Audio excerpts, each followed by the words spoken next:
বলুন বলুন বৌদি কী দেখাবো বলুন? শাড়ি দেখাবো। এই বৌদিকে শাড়ি দেখাতো। ওই দেখুন ওই শাড়িটা যেটা আপনাকে দেখাচ্ছে, এই শাড়িটা পুজোতে নতুন একদম খুব ভালো, এবং অলরেডি 10 পিস ছিল, 10 পিসের সেল হয়ে গেল। এটা নিয়ে যান, পুজোতে যে আপনাকে মানাবেন এবং আপনার উপর এটা ভালো লাগছে, আপনি নিয়ে যান। একদম বিশ্বাস করুন, আমাদের বিশ্বাসের দোকান, আপনি নিয়ে যান, পুজোতে পরবেন, আনন্দ পাবেন একদম। আর দাদাকে কি একটা জামা দেখাবো? দাদার জন্য একটা জামা দেখাচ্ছি। ওই নীল জামাটা দেখুন দাদা, ওই নীল জামাটা মাত্র 2 পিস ছিল।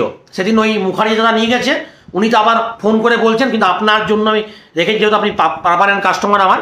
ওই নীল জামাটা নিয়ে যান, আপনার সাইজে আছে, পুজোতে আপনাকে দারুণ লাগবে, দারুণ লাগবে। ওই নীল জামাটা একদম কম রেট আছে, নিয়ে যান, বুঝলেন তো?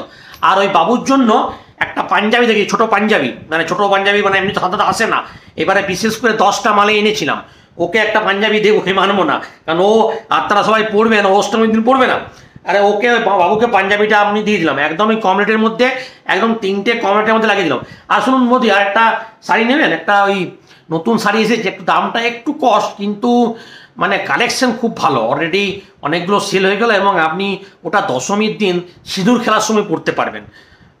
ওই মোদি করে দেখাতো। হ্যাঁ, এইটা এটা একদম একদম লাল পাড়ে সাদা শাড়ির মধ্যে আছে, খুব হোয়াইটের কম্বিনেশন আছে, লালের কম্বিনেশন আছে, দুর্দান্ত লাগবে। এটা নিয়ে যান, খুব কম রেট, খুব কম রেট। দাদা আপনাকে কি একটা পাঞ্জাবি দেবো নাকি? অষ্টমীর দিন একটা পাঞ্জাবি পড়ুন, নতুন এসেছে কালেকশন। হ্যাঁ, এবার নতুন এসেছে, আমাদের তো সব নতুন, এগুলো সব মুম্বাই থেকে আসছে। তো ওই দাদা ওই পাঞ্জাবিটা তো ওই হলুদটা আপনার সঙ্গে যা মানাবে না, দুর্দান্ত লাগবে। হলুদ পাঞ্জাবিটাতে। আর বাবু তোমাকে একটা গেঞ্জি দেবো, একটা গেঞ্জি, যা বাচ্চাদের যা গেঞ্জি এসেছে না, নিয়ে যান একটা গেঞ্জি নিয়ে যান, আপনি নিয়ে যান দিদা। আর আপনাকে পুজো দেখতে হবে না, আপনি পড়বেন, তা পুজোর পরে এসে না নাম করবেন, দুর্দান্ত জিনিস। আপনার বিল হলো মোটামুটি 12,000 টাকা বিল হয়ে গেল। হবে, এতে কোনো না, মানে আমাদের জিনিসের তো ব্র্যান্ডেড জিনিস, কিন্তু আপনি পরে আরাম পাবেন, বলবেন যে মুখার্জি দাদা একটা ড্রেস দিল। আবার আসবেন, পরের বছর আসবেন, আপনাকে আরও ভালো মাল দেবো। আপনারা তো প্রতি বছরে আসেন, ঠিক আছে দাদা, আসবেন।